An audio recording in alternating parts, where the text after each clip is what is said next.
Items, tools you'll need for replacement of Gore filter: Phillips head screwdriver, 8mm straight wrench, and super lube. So you're going to unscrew after you open the unit up. Unscrew each side of the fan tray and disconnect the fan tray harness.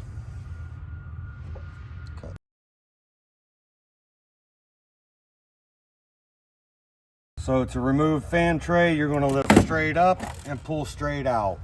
That will release the cleats from their slots. One on each side.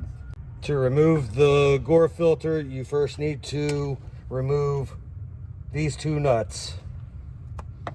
These nuts are 8mm. Once the nuts are removed, you're going to pull the upper bracket straight out. If this foam is caught,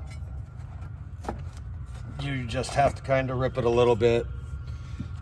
It will not affect anything or damage it. To remove the Gore filter, you're going to pull towards you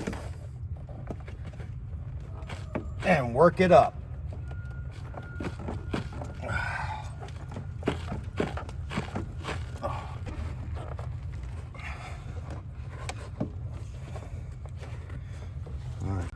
You might have to work it out from each bracket side. There's a bracket over here, and a bracket down at the bottom.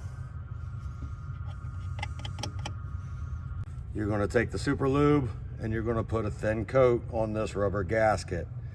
That helps make it to where you're not fighting it to put it in or take it out. When you put it in, make sure you're putting it in behind the bracket and clearing your side bracket. Push down as you're putting it in.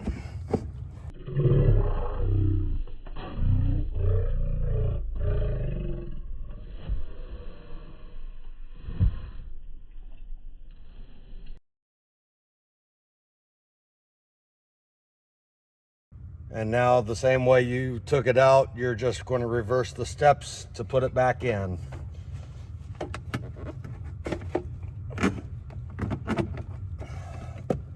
When you're installing the fan, make sure that your fan harness plug is out of the way.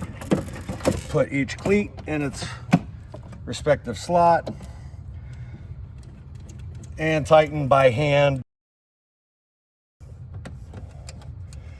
Make sure you plug in the fan tray.